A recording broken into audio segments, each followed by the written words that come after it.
വാക്യം എന്ന തമിഴ് വാക്കിൻ്റെ അർത്ഥം ഭാഗ്യമെന്നാണ്. ആഗോള കത്തോലിക്ക സഭയ്ക്ക് തന്നെ ഭാഗ്യമായ പിതാവ് തൻ്റെ അജഗണങ്ങളുടെ വേദനകളെ തൊട്ടറിയുന്നു. മെത്രാൻ അധികാരിയല്ല, ശുശ്രൂഷകനാണെന്ന കാര്യമാണ് പിതാവിനെ എക്കാലവും നയിക്കുന്നത്. കഠിനമായ ആരോഗ്യ പ്രശ്നങ്ങൾക്കിടയിലും ഇനിയും ഒരുപാട് ചെയ്യാനുണ്ട് എന്ന വാക്കുകൾ തന്നെ പരിശുദ്ധാത്മാവിൻ്റെ പ്രേരണ അദ്ദേഹത്തിന് എത്രമാത്രം ഉണ്ടെന്ന ഉത്തമ ഉദാഹരണമാണ്. പിതാവേ, ഇടയ ശബ്ദത്തിലേക്ക് സ്വാഗതം. ഷാലം ടി വിയുടെ മാന്യപ്രേക്ഷകർക്ക് ഇടയ ശബ്ദം പരിപാടിയിലേക്ക് ഹാർദവമായ സ്വാഗതം. ഇന്ന് നമ്മോട് സംസാരിക്കുന്നത് തിരുവനന്തപുരം ലത്തീൻ അതിരൂപതാധ്യക്ഷനും KCBC പ്രസിഡന്റും KRLCBCയുടെ ചെയർമാനുമായ അഭിമന്യ സൂസപ്പായ്ക്കും മെത്രാപ്പോലിത്തയാണ്. അഭിമന്യ പിതാവിന് ഇടയ ശബ്ദം പരിപാടിയിലേക്ക് ഹാർദവമായ സ്വാഗതം. പിതാവേ, ഈ അടുത്ത സമീപകാലത്ത് പ്രത്യേകിച്ച് ഒക്ടോബർ മാസത്തിൽ അങ്ങ് ഒരു രോഗം പിടിപെട്ട് ഗുരുതരമായ അവസ്ഥയിൽ ആശുപത്രിയിലൊക്കെ ആയിരുന്നു.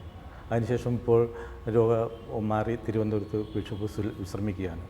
അങ്ങ് ആശുപത്രിയിൽ നിന്ന് ഡിസ്ചാർജ് ചെയ്തപ്പോൾ ദൈവജനത്തിന് അങ്ങൊരു ഇടയലേഖനം എഴുതിയുണ്ടായി. ആ ഇടയലേഖനത്തിൽ അങ്ങേക്ക് ലഭിച്ച പ്രാർത്ഥനയെക്കുറിച്ച്, ആ പ്രാർത്ഥന വഴി ദൈവത്തിന് നടത്തിയ ഇടപെടലിനെക്കുറിച്ച് അങ്ങ് വിശദമായിട്ട് പ്രതിപാദിക്കുന്നുണ്ട്. ആ ദൈവ ഇടപെടലിനെ അങ്ങ് എങ്ങനെയാണ് നോക്കിക്കാണുന്നത്? എൻ്റെ രോഗാവസ്ഥയെക്കുറിച്ച് പറയുകയാണെങ്കിൽ, ഞാൻ രോഗ ബാധിച്ച അവസരത്തിൽ അർത്ഥബോധ അവസ്ഥയിലായിരുന്നു. കാര്യങ്ങളൊന്നും വേണ്ട രീതിയിൽ എനിക്ക് അന്നൊന്നും ഗ്രഹിക്കാൻ സാധിച്ചില്ല. പിന്നീട് സുബോധമുണ്ടായ അവസരത്തിൽ എനിക്ക് മനസ്സിലാക്കാൻ സാധിച്ചത് എൻ്റെ നില വളരെയധികം ഗുരുതരമായിരുന്നു. ദൈവത്തിൻ്റെ ഒരു ഇടപെടലുകൾ കൊണ്ടല്ലാതെ ജീവിതത്തിലേക്ക് തിരിച്ചു വരിക ഏതാണ്ട് അസാധ്യമെന്നുള്ള ഒരു അഭിപ്രായമാണ് ഡോക്ടർമാർ പോലും അന്ന് പറഞ്ഞിരുന്നത്. ഒരുതരം അത്ഭുതമായിട്ടാണ് എൻ്റെ രോഗശാന്തിയെ ഇന്നെല്ലാവരും കാണുന്നത്. ഞാൻ ദൈവത്തിന് ഈ അവസരത്തിൽ നന്ദി പറയുന്നു. എനിക്ക് വേണ്ടി പ്രാർത്ഥിച്ച് എന്നോട് സ്നേഹവും ആദരവും പ്രകടിപ്പിച്ച് എല്ലാവരെയും നന്ദിപൂർവ്വം സ്നേഹപൂർവ്വം ഈ അവസരത്തിൽ ഞാൻ അനുസ്മരിക്കുന്നു. എന്നിൽ സംഭവിച്ച അത്ഭുതത്തെക്കാളും കൂടുതലായിട്ട് എനിക്കൊരത്ഭുതമായിട്ട് തോന്നുന്നത് 10,000-കണക്കിന് ആൾക്കാർ ഈ ദിവസങ്ങളിൽ എന്നോട് പ്രദർശിപ്പിച്ച ആ സ്നേഹവും ആദരവും താല്പര്യവും കരുതലുമാണ്. ഞാനാണെങ്കിൽ സഭയ്ക്കോ സമൂഹത്തിനോ കാര്യമായിട്ട് എന്തെങ്കിലും ചെയ്ത ഒരു വ്യക്തിയായിട്ട് എനിക്ക് തോന്നുന്നില്ല. എൻ്റെ ഉത്തരവാദിത്വങ്ങൾ എൻ്റെ മനസ്സാക്ഷി അനുസരിച്ച് ഞാൻ ബോധപൂർവം നിർവഹിക്കുവാനായിട്ട് ശ്രമിച്ചിട്ടുണ്ട്. അതിലെത്രമാത്രം വിജയിച്ചുവെന്ന് എനിക്കറിയില്ല. പക്ഷെ അതേസമയം തന്നെ ആരുടെയും പ്രീതി എൻ്റെ തന്നെ സ്വാർത്ഥപരമായ താല്പര്യങ്ങൾക്കായിട്ട് സമ്പാദിക്കാൻ ശ്രമിക്കാതെ എൻ്റെ ബോധ്യമനുസരിച്ച് പ്രവർത്തിക്കുവാനായിട്ട് ഞാൻ എപ്പോഴും ശ്രമിച്ചതുകൊണ്ട് എനിക്ക് പലപ്പോഴും തോന്നിയിട്ടുള്ളത് പലപ്പോഴും പലരും എന്നിൽ നിന്ന് അകന്നു പോകുന്നതായിട്ടാണ്. അതുകൊണ്ട് തന്നെ എനിക്കെന്തെങ്കിലും സംഭവിക്കുകയാണെങ്കിൽ ആരെങ്കിലും എന്നോട് പ്രതിസ്നേഹം പ്രദർശിപ്പിക്കുമെന്നോ കരുതലോ സ്നേഹമോ പ്രദർശിക്കുമെന്ന് ഞാൻ ഒരിക്കലും പ്രതീക്ഷിച്ചതില്ല.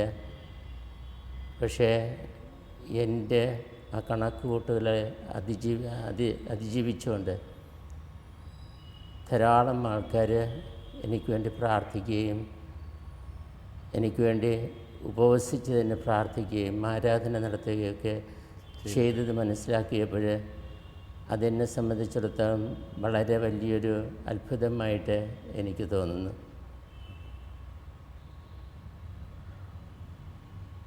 ഈ അവസരത്തിൽ എൻ്റെ രോഗശാന്തിയെ ഞാൻ കാണുന്നത് ആ രീതിയിലാണ്. ഒരു വിധത്തിൽ പറഞ്ഞാൽ ഇത്രയധികം സ്നേഹത്തിനും ഇത്രയധികം കരുതലിനും എങ്ങനെയാണ് മറ്റുള്ളവരെ നന്ദി പ്രദർശിപ്പിക്കണമെന്ന് എനിക്കറിയില്ല. ഞാൻ ചെയ്തതിനേക്കാളും 10,000 മടങ്ങ് തിരികെ ലഭിച്ച ഒരനുഭവമാണ് എനിക്കുള്ളത്. അവരുടെയൊക്കെ ആ സ്നേഹത്തിന് മുമ്പിൽ ഞാൻ ഒന്നുമല്ലാതെ കുറഞ്ഞ് ഇല്ലാതാകുന്നൊരനുഭവമാണ് എനിക്കുള്ളത്. എൻ്റെ രോഗസൗന്ദര്യത്തെക്കുറിച്ച് പറയുകയാണെങ്കിൽ ഇതാണ് എന്നിൽ സംഭവിച്ച ഏറ്റവും വലിയ അത്ഭുതമായിട്ട് ഞാൻ വ്യക്തിപരമായിട്ട് കാണുന്നത്. അല്ല, ഈ പൊതുവിൽ ദൈവജനത്തിൻ്റെ ഇടയ്ക്ക് അങ്ങയെക്കുറിച്ച് ഏറ്റവും കൂടുതൽ പ്രാർത്ഥിക്കുന്ന ഒരു പിതാവ് എന്നത് ഒരു പ്രാർത്ഥനയുടെ അനുഭവം, അതായത് വൈദ്യശാസ്ത്രം 30% അങ്ങയുടെ രോഗത്തിൽ നിന്ന് അങ്ങ് തിരിച്ചു വരാനുള്ള സാധ്യത കണ്ടത് 30%. ബാക്കി 70% ദൈവത്തിൻ്റെ ഇടപെടലായിരുന്നു. അത് ആ പ്രാർത്ഥന കൊണ്ട് അങ്ങ് പറഞ്ഞ പോലെ ദൈവജനത്തിൻ്റെയും പ്രാർത്ഥന അങ്ങേക്ക് ലഭിച്ചു എന്നതിൻ്റെ ഒരു ഉത്തമ ഉദാഹരണമാണ് അങ്ങയുടെ അത്ഭുതകരമായ ഈ ആരോഗ്യത്തിലേക്കുള്ള തിരിച്ചുവരവ്. ആ പ്രാർത്ഥനയ്ക്ക് ഉണ്ടാകുന്ന ആ പ്രചോദനം, അങ്ങയെ ഒരു പ്രാർത്ഥിക്കുന്ന ഒരു പിതാവാക്കി മാറ്റിയ ആ സന്ദർഭം, അല്ലെങ്കിൽ അതിനുള്ള അങ്ങയുടെ റോൾ മോഡൽ, അല്ലെങ്കിൽ അങ്ങേക്കൊരു മാതൃകയായിട്ടുള്ള ആരാധകർ? ഒരു പുരോഹിതൻ, പ്രത്യേകിച്ചൊരു വൈദിക മേലധ്യക്ഷൻ പ്രാർത്ഥിക്കാൻ കടപ്പെട്ടവനാണ് ഞാൻ. എൻ്റെ പ്രാർത്ഥനയുടെ മുടക്കാറില്ല. എല്ലാ ദിവസവും ദിവ്യബലി ഞാൻ എൻ്റെ ജനങ്ങൾക്ക് വേണ്ടി, എന്നെ സ്നേഹിക്കുന്നവർക്ക് വേണ്ടി അർപ്പിക്കുന്നു. അവർക്ക് വേണ്ടി രാവും പകലും ഞാൻ പ്രാർത്ഥിക്കുന്നുണ്ട്. സഭ നിർദ്ദേശിക്കുന്ന പ്രാർത്ഥനകളെല്ലാം ഞാൻ ചൊല്ലാറുണ്ട്. പക്ഷേ അതിനേക്കാളൊക്കെ ഉപരിയായിട്ട് എന്തോ വലിയ കാര്യങ്ങൾ ഈ ജനത്തിന് വേണ്ടി ചെയ്യുന്നതായിട്ട് എനിക്ക് തന്നെ വലിയ അഭിപ്രായമൊന്നുമില്ല. പക്ഷേ എങ്കിൽ തന്നെയും ഞാൻ എൻ്റെ ഇടയലേഖനത്തിൽ, എൻ്റെ ആ എഴുത്തിൽ, അവർക്ക് നന്ദി പറഞ്ഞിട്ടുള്ള എഴുത്തിൽ സൂചിപ്പിച്ചതുപോലെ എന്നെ ഏറ്റവും അധികം ആകർഷിച്ചത്, സ്പർശിച്ചത്, എന്നിൽ സംഭവിച്ച ആ അത്ഭുത രോഗശാന്തിയല്ല, അതിനേക്കാളും കൂടുതലായിട്ട് ഞാൻ നിമിത്തം അനേകം ആളുകൾ പ്രാർത്ഥനയിലൂടെ ദൈവവുമായിട്ട് ബന്ധപ്പെട്ടുവല്ലോ എന്നുള്ളതിനെക്കുറിച്ച് ഓർക്കുമ്പോൾ ഞാൻ ദൈവത്തെ സ്തുതിക്കുന്നു. അത് എനിക്ക് വളരെയധികം സന്തോഷത്തിൻ്റെ അനുഭൂതി ഉളവാക്കുന്നു. വീണ്ടും പറയുകയാണെങ്കിൽ രോഗാവസ്ഥയിൽ ഞാൻ ചിന്തിച്ചത് എന്നെക്കുറിച്ച് മാത്രമല്ല, ഞാനൊരു വ്യക്തി, രോഗം ഉണ്ടാകുന്നു, പലരും രോഗം മൂർച്ഛിച്ച് ഈ ജീവിതത്തിൽ നിന്ന് മറുജീവിതത്തിലേക്ക് കടന്നു പോകുന്നു. അതുപോലൊരു അനുഭവം എനിക്കും ഏത് സമയത്തും ഉണ്ടാകാം. എന്നെ ഒരു പ്രത്യേക വ്യക്തിയായിട്ട് ഞാൻ കാണുന്നില്ല. പക്ഷേ അതേ സമയത്തിന് രോഗാവസ്ഥയിൽ ഞാൻ ധാരാളം വേദന അനുഭവിക്കുന്നവരെ കാണുകയുണ്ടായി എനിക്ക് ചുറ്റും. എൻ്റെ അജപാലന് ശുശ്രൂഷയുടെ ഇടയ്ക്കും അനേകം ആളുകൾ ശാരീരികമായും മാനസികമായിട്ടും തളരുന്നതും വേദന അനുഭവിക്കുന്നതും ആധ്യാത്മികമായിട്ട് തന്നെ അധപ്പതിക്കുന്നതും ഞാൻ കാണുകയുണ്ടായി. അവരോടൊക്കെയെല്ലാം എനിക്കൊരു കടമയുണ്ട്. എനിക്ക് മാത്രമല്ല, എനിക്ക് വേണ്ടി പ്രാർത്ഥിച്ച അനേകായിരങ്ങൾക്കും അവരോടും ഒരു കടമയുണ്ട്. എൻ്റെ ഇടയലേഖനത്തിൽ ഞാൻ സൂചിപ്പിച്ചത്, എനിക്ക് വേണ്ടി പ്രാർത്ഥിച്ചതുപോലെ തന്നെ ഒരുപക്ഷെ അതിനേക്കാളും ഉപരിയായിട്ട് ആരും പ്രാർത്ഥിക്കാനില്ലാത്ത, വേദന അനുഭവിക്കുന്ന, അവശത അനുഭവിക്കുന്ന അവരെയും ദൈവമക്കളായി കണ്ടുകൊണ്ട്, അവരെയും സഹോദരങ്ങളായി കണ്ടുകൊണ്ട് അവർക്ക് വേണ്ടി പ്രാർത്ഥിച്ചാൽ ദൈവം ആ പ്രാർത്ഥന തീർച്ചയായിട്ടും കേൾക്കും. ദൈവം അത്ഭുതങ്ങൾ തന്നെ പ്രവർത്തിക്കും. ഇന്ന് ലോകത്തിൽ നടമാടുന്ന ധാരാളം അവശതകളെ പരിഹരിക്കുവാനായിട്ട്, ധാരാളം അനീതിയെയും അക്രമത്തെയും അതിജീവിക്കുവാനായിട്ട് പ്രാർത്ഥനയിലൂടെ നമുക്ക് സാധിക്കും എന്നുള്ളൊരു സന്ദേശം എനിക്ക് ലഭിച്ച അത്ഭുത രോഗശാന്തിയിലൂടെ ഈ ആളുകൾക്കെല്ലാം ലഭിക്കണം എന്നുള്ളതാണ് എൻ്റെ ആഗ്രഹം. പ്രാർത്ഥനാ ജീവിതത്തിൽ അങ്ങയുടെ അമ്മ ത്രേസ്യാമ്മയുടെ സ്വാധീനം വളരെ വലുതാണ്. കുടുംബ പ്രാരാബ്ധങ്ങൾക്കിടയിലും അമ്മ കണ്ണടച്ചിരുന്നു പ്രാർത്ഥിക്കുന്ന ആ ചിത്രം അങ്ങയുടെ മനസ്സിൽ ഇന്നും ഉണ്ടെന്ന് അങ്ങ് പറയുന്നു. അങ്ങ് എഴുതിയ ലേഖനത്തിലും അത് വ്യക്തമാക്കിയിട്ടുണ്ട്. ആ പ്രാർത്ഥനാ ജീവിതം അങ്ങ് എത്രമാത്രം സ്വാധീനിച്ചിട്ടുണ്ട് എന്ന് ഒന്ന് വ്യക്തമാക്കാമോ? പരമ്പരാഗതമായിട്ടുള്ളൊരു ക്രിസ്തീയ കുടുംബത്തിലാണ് ഞാൻ ജനിച്ചു വളർന്നത്. അതുകൊണ്ട് തന്നെ എൻ്റെ മാതാപിതാക്കളും എൻ്റെ പൂർവികരും എന്നെ പ്രാർത്ഥന ചൈതന്യത്തിൽ വളർത്തി എന്നുള്ളത് യാഥാർത്ഥ്യമാണ്. ഞാനൊരു കുഞ്ഞായിരുന്ന അവസരത്തിൽ തന്നെ എൻ്റെ അപ്പനും അമ്മയുമൊക്കെയെല്ലാം ഓരോ ദിവസവും ദിവ്യബലിയിൽ സംബന്ധിക്കുവാനായിട്ട് പോകുമായിരുന്നു. ഞങ്ങളൊരു സാധാരണ വീട്ടിൽ അലാറമോ മറ്റൊക്കെ ഒന്നുമില്ലല്ലോ. അതിരാവിലെ ചിലപ്പോൾ പാതിരാത്രിക്കായിരിക്കും എഴുന്നേൽക്കുന്നത്.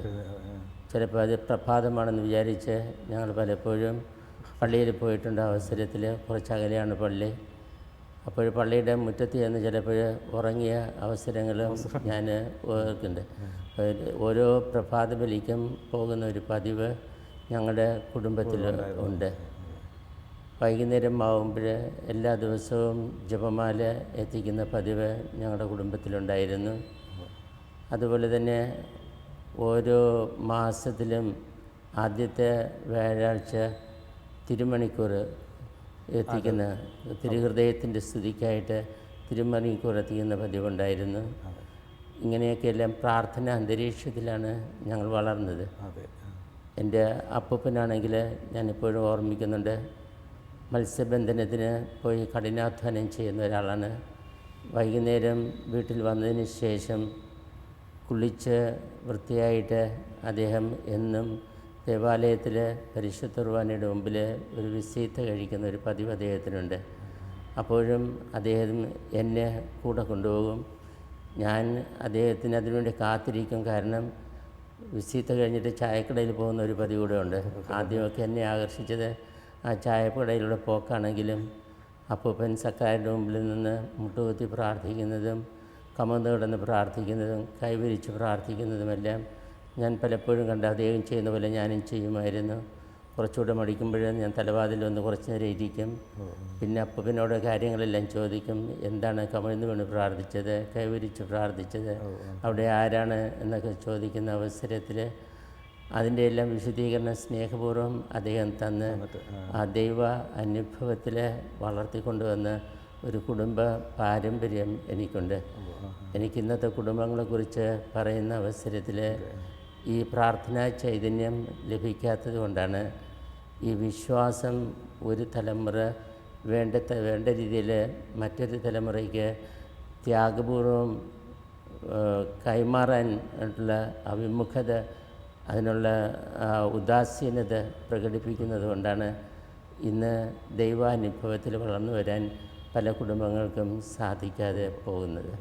പിതാവിൻ്റെ അപ്പൻ മരിയ കരിസ്റ്റ് പിന്നെ ആ പ്രദേശത്തെ കുടുംബങ്ങളെയൊക്കെ വിളിച്ചു കൂട്ടി ഒന്നിച്ചിരുത്തി പ്രാർത്ഥിപ്പിക്കുമായിരുന്നെന്നും പിതാവ് അന്ന് ആ ലേഖനത്തിൽ എഴുതിയിട്ടുണ്ട്.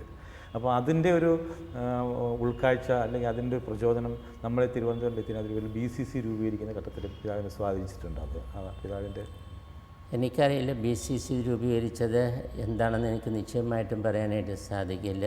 തീർച്ചയായിട്ടും ഇതുപോലുള്ള കാര്യങ്ങൾ എന്നെ വളരെയധികം സ്വാധീനിച്ചിട്ടുണ്ട്.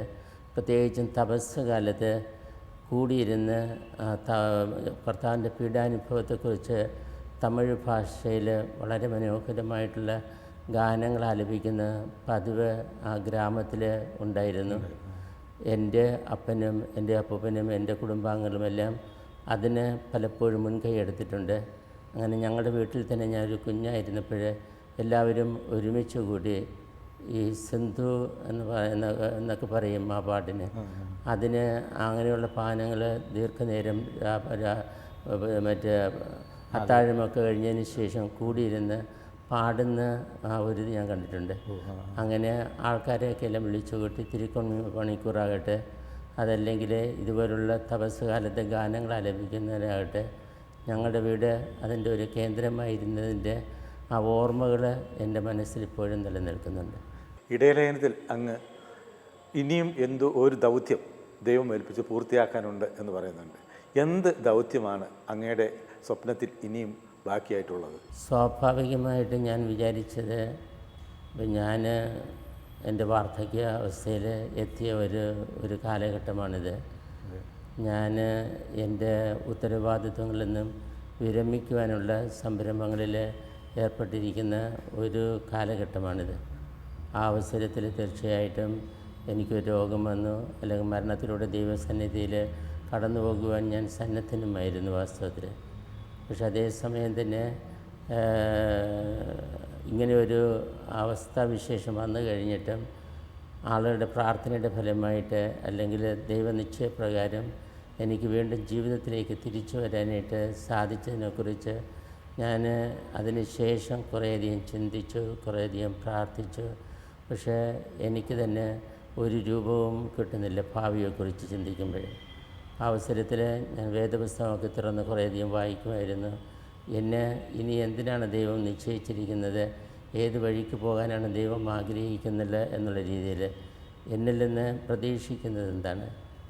അപ്പോഴെനിക്ക് ഫിലിപ്പിയക്കാർക്കുള്ള ലേഖനത്തിൽ ഒരു 2-ാമത്തെ അധ്യായത്തിൽ കർത്താവ് പറയുന്നത് ഇതാണ്: യേശുക്രിസ്തുവിൻ്റെ മനോഭാവം നിങ്ങളിലും ഉണ്ടായിരിക്കട്ടെ എന്ന് പറഞ്ഞ്. യേശുക്രിസ്തുവിൻ്റെ മനോഭാവം എന്ന് പറയുമ്പോൾ ആദ്യമായിട്ട് ഈ ദൈവത്തിൻ്റെ ആ ശുശ്രൂഷകരിൽ നിന്നും ദൈവം ഏറ്റവും അധികം പ്രകടിപ്പിക്കുന്നത് ആ ശൂന്യവൽക്കരണത്തിൻ്റെ മനോഭാവമാണ്. ഞാനൊന്നുമല്ല, നമുക്ക് നമ്മുടേതായിട്ടുള്ള പദ്ധതികളൊന്നുമില്ലാതെ കർത്താവ് ദൈവമായിരുന്നിട്ടും അതിനകത്ത് സ്വയം താഴ്ത്തി മരണത്തോളം അനുസരണമുള്ളവനായിട്ട് തന്നെ താഴ്ത്തി ആ ശൂന്യവൽക്കരണത്തിൻ്റെ അനുഭവത്തിലേത് ഞാൻ എന്തോ ചെയ്യുന്നു, എന്തൊക്കെ എനിക്ക് ദൈവത്തിന് വേണ്ടി സമൂഹത്തിന് വേണ്ടിയും കാഴ്ചവെക്കുവാനായിട്ട് സാധിക്കും, അതിനുള്ള കഴിവും സാമർഥ്യവും എനിക്കുണ്ട് എന്നുള്ള മനോഭാവത്തെക്കാളും കൂടുതലായിട്ട് വേദപുസ്തകത്തിൽ പറഞ്ഞിരിക്കുന്നത് പോലെ തന്നെ ഞാൻ പ്രയോജനരഹിതനായ ദാസൻ, ഇതാ കർത്താവെ അങ്ങയുടെ തിരുവിഷ്ടം നിറവേറ്റുവാനായിട്ട് ഞാൻ വന്നിരിക്കുന്നു എന്നൊരു മനോഭാവത്തോടുകൂടി എപ്പോഴും ദൈവ തിരുസന്നിധിയിൽ വർദ്ധിക്കുവാനായിട്ടാണ് ദൈവം ആവശ്യപ്പെടുന്നത്. അതുകൊണ്ട് എന്നിൽ നിന്നും ഇനി എന്തെന്ന് ചോദിച്ചാൽ ദൈവം യഥാർത്ഥത്തിൽ ആവശ്യപ്പെടുന്നത് ആ ശൂന്യവൽക്കരണത്തിന് ഞാനൊന്നുമല്ല എന്നുള്ള മനോഭാവത്തോടുകൂടി എല്ലാവരുടെയും മുമ്പിൽ എളിയ ആ ഒരു മനോഭാവത്തോടുകൂടി ജീവിക്കണമെന്നുള്ളൊരു സന്ദേശമാണ് എനിക്ക് എൻ്റെ ഭാവി ജീവിതത്തെ സംബന്ധിച്ചുള്ളതും കിട്ടുന്നത്.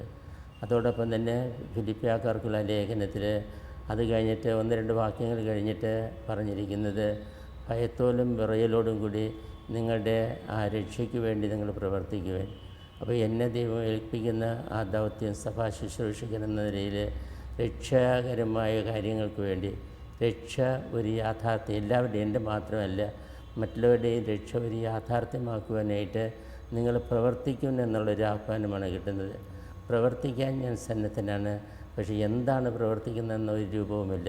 ഞാൻ ദൈവത്തോട് ചോദിച്ചു, എന്താണ് പ്രവർത്തിക്കേണ്ടത്, ഞങ്ങളൊരു വഴി കാണിച്ചു തരണമെന്ന് ചോദിച്ച അവസരത്തിൽ അതിൻ്റെ അടുത്ത വാക്യത്തിൽ പറഞ്ഞിരിക്കുന്നത് ഇതാണ്: നീ പേടിക്കേണ്ട ആവശ്യമില്ല. എന്താണ് നീ ചെയ്യേണ്ടതെന്ന്, നീ പ്രവർത്തിക്കേണ്ടതെന്ന്, എന്താണ് നീ നിർവഹിക്കേണ്ടതെന്ന്, എന്താണ് നീ ആഗ്രഹിക്കേണ്ടതെന്ന് പരിശുദ്ധാത്മാവ് ദൈവം തന്നെ നിനക്ക് വെളിപ്പെടുത്തി തരും. അത് നിനക്ക് സുന്ദരമായിട്ടുള്ള ധാരാളം പദ്ധതികളുണ്ടാകും. അത് ദൈവത്തിൻ്റെ പദ്ധതി ആയിരിക്കണമെന്നില്ല. നീ പദ്ധതികളുണ്ടാക്കുക, നിൻ്റേതായിട്ടുള്ള രീതിയിൽ ബുദ്ധിയും ശക്തിയും ഉപയോഗിച്ചുകൊണ്ട് ദൈവസേവനത്തിനായിട്ട് നിന്നെ തന്നെ സമർപ്പിക്കുക. പക്ഷെ പ്രതീക്ഷിക്കാത്ത സമയത്ത് നിൻ്റെ പദ്ധതികളെല്ലാം തകർത്തുകൊണ്ട് ദൈവം ചില കാര്യങ്ങളിൽ നിന്ന് ആവശ്യപ്പെടുമ്പോൾ അതിന് നിന്നെല്ലാം പരിത്യജിച്ചുകൊണ്ട് ആ ശൂന്യവൽക്കരണത്തിൻ്റെ മനോഭാവത്തോടുകൂടി ദൈവത്തിൻ്റെ തിരുവിഷ്ടം ഏത് നിമിഷത്തിലും എവിടെയും നിർവഹിക്കുവാനായിട്ട് നീ സന്നദ്ധനായിരിക്കണം എന്നുള്ള ഒരു സന്ദേശമാണ് എൻ്റെ ഭാവി ജീവിതത്തെ സംബന്ധിച്ചിടത്തോളം എനിക്ക് ഈ ലേഖനത്തിൻ്റെ ഈ തിരുവചനങ്ങളുടെ അടിസ്ഥാനത്തിൽ എനിക്ക് കിട്ടുന്നത്. അങ്ങ് KCBCയുടെ പ്രസിഡൻ്റാണ്, KRLC-BCയുടെ ചെയർമാനുമാണ്. ഈ സഭയെക്കുറിച്ച് അങ്ങ് ഈ ഒരു പ്രസിഡൻറ്റും ചെയർമാനും എന്ന നിലയിൽ സഭയെക്കുറിച്ച് അങ്ങേക്കൊരു പ്രതീക്ഷയും ഒരു സ്വപ്നവും ഒക്കെ ഉണ്ടാവും നമ്മുടെ. അപ്പോൾ എന്താണ് അങ്ങ് ഇനി ഈ സഭയിൽ നിന്ന് പ്രതീക്ഷിക്കുന്ന സ്വപ്നം എന്താണ്? ഞാൻ ഇപ്പോൾ എല്ലാവരും പറയുന്നത് ഞാൻ വഹിക്കുന്ന സ്ഥാനമാനങ്ങളെക്കുറിച്ചാണ്. പക്ഷേ KCBCയുടെ അധ്യക്ഷനായതും ഈ KRLC-BCയുടെ ചെയർമാനൊക്കെ ആയതും അത് സന്ദർഭവശാൽ ആയ കാര്യങ്ങളാണ്. വാസ്തവത്തിൽ എന്നെക്കാളും പ്രഗത്ഭരായിട്ടുള്ള വ്യക്തികളാണ് ഈ മെത്രാന്മാരുടെ സമൂഹത്തിലുള്ളത്. പക്ഷേ ചില സാഹചര്യങ്ങൾക്കനുസരിച്ചയുടെ അടിസ്ഥാനത്തിലോ ചില സാഹചര്യങ്ങളുടെ അടിസ്ഥാനത്തിൽ ഡാനിയൽ പിതാവ് മരിച്ച അവസരത്തിൽ അദ്ദേഹം ഒരു ആർച്ച് ബിഷപ്പായിരുന്നു. അത് കഴിഞ്ഞ് തിരുവനന്തപുരം ആർച്ച് ഡയസിസായി. അതുകൊണ്ട് എന്നെക്കാളും പ്രഗത്ഭരായ മറ്റ് മെത്രാന്മാരുണ്ടായിരുന്നുവെങ്കിലും ഒരു ആർച്ച് ബിഷപ്പ് എന്നുള്ള രീതിയിൽ എനിക്ക് ആ ഉത്തരവാദിത്വങ്ങൾ ആ സാഹചര്യത്തിൽ ഏറ്റെടുത്തത്. ഇതുകൊണ്ടാണ് ഞാൻ പറഞ്ഞത് ഞാനൊരു സ്ഥാനത്തിരിക്കുന്നത് സന്ദർഭവശാലാണ്. പക്ഷെ അതേ സമയം തന്നെ എനിക്ക് സഭയെക്കുറിച്ച് വളരെയധികം അഭിമാനമാണുള്ളത്. സഭ ക്രിസ്തുവിൻ്റെ ഭൗതിക ശരീരമാണ്. സഭ രക്ഷയുടെ കൂദാശയാണ്. ദൈവത്തിന് സഭയെക്കുറിച്ച് ഒരു പദ്ധതിയുണ്ട്. ആ പദ്ധതി എന്ത് തന്നെ പ്രതിബന്ധങ്ങളുണ്ടായിരുന്നാലും ദൈവം നിറവേറ്റുക തന്നെ ചെയ്യും. അതുകൊണ്ട് ദൈവത്തിൻ്റെ ഉപകരണങ്ങളായിട്ടാണ് ഞങ്ങൾ വർത്തിക്കുന്നത്. അങ്ങനെ ദൈവത്തിൻ്റെ ഉപകരണങ്ങളായിട്ട് വർത്തിക്കുന്നിടത്തോളം കാലം ഒന്നിനെയും ഭയപ്പെടേണ്ട ആവശ്യമില്ല. ഇന്നത്തെ ആ സഭാ സമൂഹത്തിൽ സംഭവിച്ചുകൊണ്ടിരിക്കുന്ന, പ്രത്യേകിച്ചും കത്തോലിക്ക സഭയിൽ സഹായിക്കുന്ന കാര്യങ്ങളെക്കുറിച്ച് സംഭവിക്കും വളരെയധികം ഭയത്തോടും വിറയലും കൂടി നമ്മൾ ചിന്തിക്കേണ്ടിയിരിക്കുന്നു. പല കണക്ക് കൂട്ടി സഭയെ തകർക്കാനുള്ള ആ ഉദ്യമങ്ങൾ ഉള്ളതായിട്ട് തോന്നിപ്പോകുന്നു. സഭയുടെ അകത്ത് തന്നെ ഉണ്ടാകുന്ന ആ ഒരു ഉതപ്പുകൾ, ആപാകതകൾ, പാളിച്ചകൾ, അതെല്ലാം സഭ നശിച്ചു പോകുന്നു എന്നുള്ള തോന്നൽ ഉളവാക്കുവാനായിട്ട് ചിലപ്പോൾ കാരണമായേക്കും. പക്ഷേ എങ്കിലും സഭ യേശുവിൻ്റെ ഭൗതിക ശരീരമായതുകൊണ്ട്, യേശു സ്ഥാപിച്ചതുകൊണ്ട്, യേശുവിൻ്റെ ആ ചൈതന്യം, പരിശുദ്ധാത്മാവിൻ്റെ ചൈതന്യം എപ്പോഴും സഭയിൽ നിറഞ്ഞു നിൽക്കുന്നതുകൊണ്ട് ആരെയും ഭയപ്പെടേണ്ട ഒരാവശ്യവുമില്ല. ഞാൻ വാസ്തവത്തിൽ കുറച്ചുകൂടെ പരമ്പരാഗതമായിട്ട് രീതിയിൽ സഭയെക്കുറിച്ച് ചിന്തിക്കുന്ന ഒരു വ്യക്തിയാണ്. പണ്ടൊക്കെ പറയുമായിരുന്നു യേശു ഏക രക്ഷകനാണ്, യേശു സഭയ്ക്ക് പുറമെ രക്ഷയില്ല, ഇങ്ങനെയുള്ള കാര്യങ്ങൾ ഇന്ന് പലരുമൊക്കെ അവഗണിക്കുന്നു. പക്ഷേ അതിൻ്റെ ശരിയായ അർത്ഥത്തിൽ ഇന്നും അതൊക്കെ വിശ്വസിക്കുന്ന ഒരു വ്യക്തിയാണിത്. സഭ അത് പഠിപ്പിക്കുകയും ചെയ്യുന്നുണ്ട്. പക്ഷേ അത് ശരിയായ അർത്ഥത്തിൽ മനസ്സിലാക്കണം. യേശു ഏക രക്ഷകനാന്ന് പറയുമ്പോൾ മറ്റുള്ളവരൊക്കെ എല്ലാം രക്ഷപ്പെടുക എന്ന ആവശ്യമില്ല. ധാരാളം ആൾക്കാർ യേശുവിൻ്റെ തിരുവിഷ്ടം അനുസരിച്ച് പ്രവർത്തിക്കുന്നവർ, യേശുവിനെ അനുസരിക്കുന്ന, യേശുവിൻ്റെ മാർഗത്തിൽ കൂടി, യേശുവിൻ്റെ രക്ഷയുടെ മാർഗത്തിൽ കൂടി സഞ്ചരിക്കുന്നത് തന്നെവരാണ്. ഒരാൾ ക്രിസ്ത്യാനി എന്ന് പറഞ്ഞ് അയാൾ രക്ഷപ്പെടണമെന്നില്ല. കാരണം അയാൾ യേശു തന്നെ പറഞ്ഞ് കർത്താവേ കർത്താവേ എന്ന് വിളിക്കുന്ന യവനുമല്ല. ഒരുപക്ഷെ നമ്മളെല്ലാം ക്രിസ്ത്യാനി എന്ന് പറഞ്ഞ് കർത്താവേ എന്ന് ഒരുപാട് വിളിക്കുന്നുണ്ട്. പക്ഷേ ദൈവത്തിൻ്റെ ഇഷ്ടം നിറവേറ്റുന്നില്ല. സഭയ്ക്ക് പുറമെ ബാഹ്യമായിട്ടുള്ള പല ആൾക്കാരും അവർ പ്രത്യക്ഷത്തിൽ സഭയുടെ അംഗങ്ങളല്ലെങ്കിലും യേശുവിൻ്റെ അനുയായികളല്ലെങ്കിലും യേശു പറഞ്ഞ കാര്യങ്ങൾക്കനുസൃതമായിട്ട് ധാർമ്മികമായിട്ടും മൂല്യബോധത്തോടു കൂടി ജീവിക്കുന്ന ആൾക്കാരുണ്ടെങ്കിൽ അവർ തീർച്ചയായും രക്ഷയുടെ പാദത്തെ അറിഞ്ഞോ അറിയാതെ സന്ദർശിക്കുന്നുണ്ട്. അതുകൊണ്ട് യേശു ഏകരക്ഷകൻ എന്ന് പറയുമ്പോൾ ചിലപ്പോൾ ക്രിസ്ത്യാനികളായിരിക്കുന്ന ആളുകൾ മാത്രമല്ല യേശുവിനെ രക്ഷകനായിട്ട് അംഗീകരിക്കുന്നത്, മറ്റുള്ളവരും അംഗീകരിക്കുന്നുണ്ട്. യേശുവിലൂടെ മാത്രമേ, യേശു ദൈവത്തിലൂടെ ഇല്ലാതെ രക്ഷയില്ലല്ലോ. യേശു ദൈവമായതുകൊണ്ട് യേശുവിലൂടെ ആ രക്ഷ ഒരു യാഥാർത്ഥ്യമാകുന്നു. സഭയെന്ന് പറഞ്ഞാൽ യേശുവിൻ്റെ ഭൗതിക ശരീരമാണ്. സഭയ്ക്ക് വ്യത്യസ്ത തലങ്ങളുണ്ട്. ആ തലങ്ങളിൽ ക്രിസ്ത്യാനികളായവരുണ്ട്. യേശുവിൻ്റെ ചുറ്റുപറ്റി വത്തിക്കാൻ കൗൺസിലിൻ്റെ രേഖകളിൽ എന്താണ് സഭയെന്ന് നിർവചിച്ചിട്ടുണ്ട്. ആ യാഥാർത്ഥ്യങ്ങൾ മനസ്സിലാക്കി നല്ലവരായ എല്ലാവരെയും ഉൾക്കൊള്ളുന്ന ആ ഒരു സഭാ സമൂഹത്തെയാണ് സഭ സ്വപ്നം കാണുന്നത്. അതുകൊണ്ട് സഭ മറ്റേ രക്ഷയുടെ കൂദാശയായതുകൊണ്ട്, ദൈവത്തിന് സഭയെക്കുറിച്ചൊരു പദ്ധതി ഉള്ളതുകൊണ്ട്, യേശു തന്നെ സഭയെ നയിക്കുന്നതുകൊണ്ട് സഭ തകർന്നു പോകുമെന്ന് നമ്മൾ ആശങ്കപ്പെട്ടിട്ട് ആവശ്യമൊന്നുമില്ല. പക്ഷേ അതിൽ കിടന്ന ആത്മവിശ്വാസം നമ്മൾ വച്ചു പുലർത്തരുത്.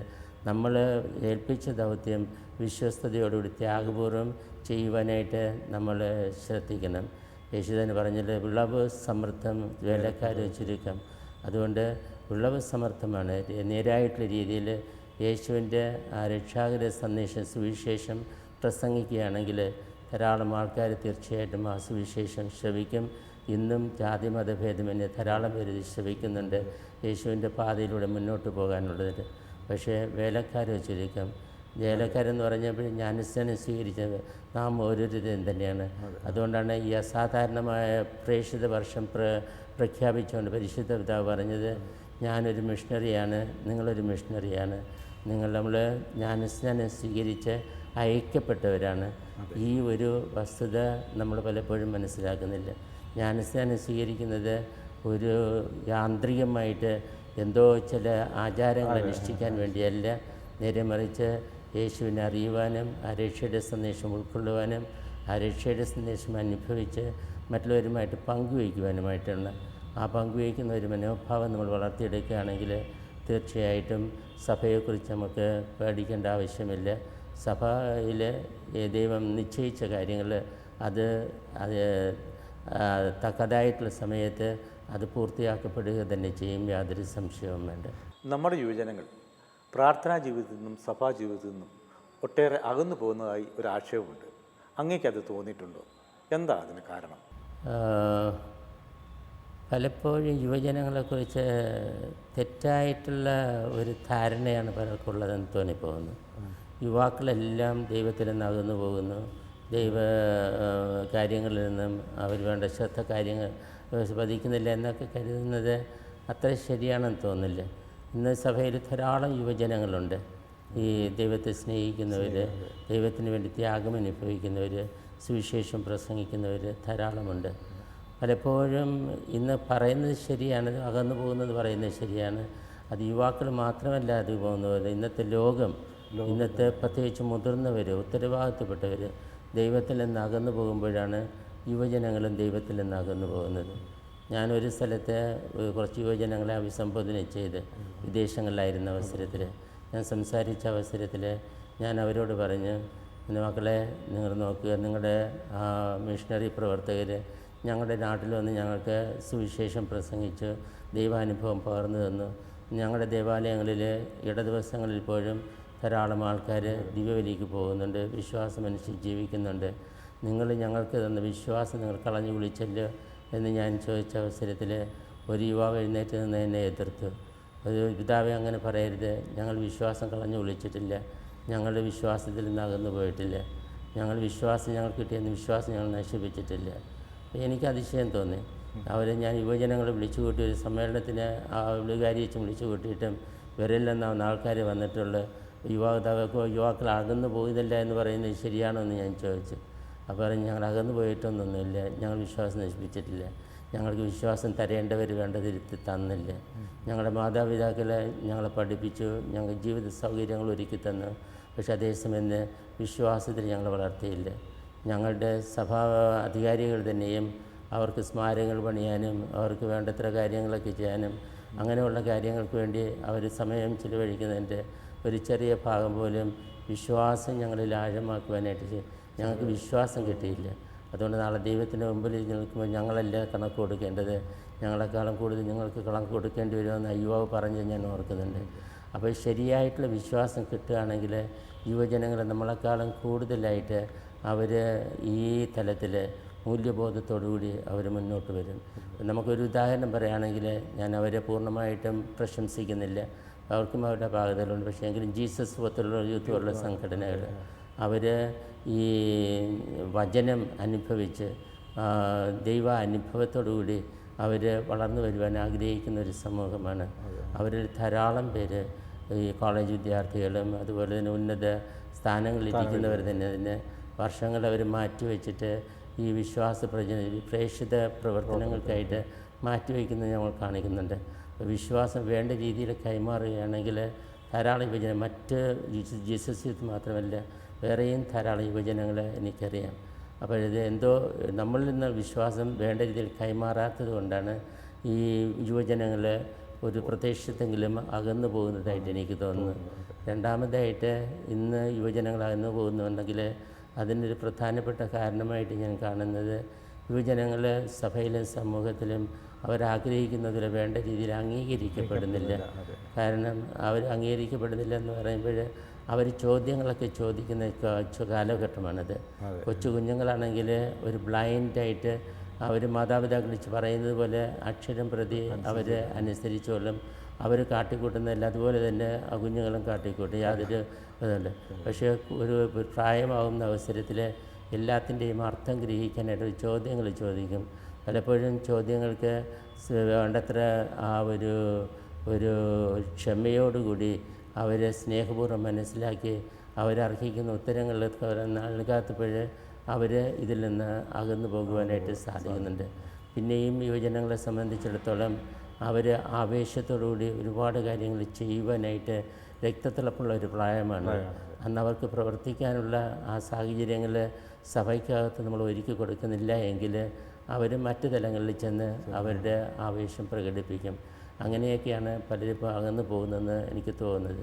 അതുകൊണ്ട് നമ്മൾ വേണ്ട വിധത്തിൽ ശ്രദ്ധിക്കുകയാണെങ്കിൽ പണ്ടത്തെ പോലെ ചെറുപ്രായത്തിൽ കുഞ്ഞുങ്ങളെ ആ വിശ്വാസ ചൈതന്യത്തിൽ നമ്മൾ വളർത്തിക്കൊണ്ടുവരികയാണെങ്കിൽ ധാരാളം യുവാക്കൾ ഇന്നുള്ളതിനേക്കാളും കൂടുതലായിട്ട് സഭാപ്രവർത്തനങ്ങൾക്കും സുവിശേഷവൽക്കരണത്തിനും മുന്നോട്ട് വരും എന്നുള്ളതിന് യാതൊരു സംശയവുമില്ല. KCBCയുടെ പ്രസിഡൻറ്റും KRLCBCയുടെ ചെയർമാനും എന്ന നിലയിൽ സഭയിൽ ഇന്നും ഇനിയും പൂർത്തിയാകേണ്ട അങ്ങയുടെ സ്വപ്നം അതെന്താണെന്ന് വ്യക്തമാകാമോ? ദൈവം എന്താണ് പ്രചോദിപ്പിക്കുന്നതെന്ന് എനിക്കറിയില്ല. ദൈവം എന്താണ് എനിക്ക് കരുത്തി വച്ചിരിക്കുന്നതെന്ന് പരിശുദ്ധാത്മാവ് തക്ക സമയത്ത് വെളിപ്പെടുത്തും എന്നുള്ളൊരു സന്ദേശമാണ് എനിക്ക് കിട്ടുന്നത്. ഞാൻ ഏതായാലും എൻ്റെ ജീവിതാവസാനം വരെ എനിക്ക് എൻ്റെ ആ കഴിവുകളും എനിക്കുള്ള ആ ഒരു സാധ്യതകളും ഈ രൂപതയുടെ നന്മയ്ക്ക് വേണ്ടി തന്നെ ചെലവഴിക്കുക യാതൊരു സംശയവുമില്ല. എൻ്റെ ബോധ്യങ്ങൾക്കനുസരിച്ച് എൻ്റെ കഴിവുകളനുസരിച്ച് ഓരോ സാഹചര്യങ്ങളിലും സ്വാർത്ഥ താല്പര്യങ്ങളൊന്നുമില്ലാതെ തന്നെ ജനങ്ങളുടെ നന്മയ്ക്ക് വേണ്ടി എന്നെ തന്നെ സമർപ്പിക്കുവാനായിട്ട് ത്യാഗങ്ങൾ അനുഭവിക്കാനുള്ള ഒരു അടിസ്ഥാനപരമായിട്ടുള്ള ഒരു മനോഭാവം എന്നിൽ ഉണ്ട് എന്ന് എനിക്ക് പറയാൻ സാധിക്കും. ആ മനോഭാവം വേണ്ട രീതിയിൽ പ്രകടമാക്കുന്നതിൽ ഞാൻ അത്രമാത്രം വിജയിക്കുന്നു എന്നുള്ളതിനെക്കുറിച്ച് ഞാൻ പലപ്പോഴും ആത്മപരിശോധന ചെയ്യാറുണ്ട്. ഇടയശബ്ദം പരിപാടിയിൽ ഇതുവരെ നമ്മോട് സംസാരിച്ചത് തിരുവനന്തപുരം ലത്തീൻ അതിരൂപത അധ്യക്ഷനും KCBC പ്രസിഡൻറ്റും KRLCBCയുടെ ചെയർമാനുമായ അഭിവന്യ സൂസപാക്യം മെത്രാപ്പോലിത്തയാണ്. ദീർഘനാളത്തെ ചികിത്സയ്ക്ക് ശേഷം ആർച്ച് ബിഷപ്പ് ഹൗസിൽ വിശ്രമിക്കുന്ന അദ്ദേഹം ഈ സമയം അത്രയും നമ്മോടൊപ്പം ചെലവഴിക്കാൻ കാണിച്ച സന്മനസ്സിന് ഷാലോൻ TV പ്രേക്ഷകരുടെ പേരിൽ അങ്ങേക്ക് ഹാർദവമായ നന്ദി അറിയിക്കുന്നു.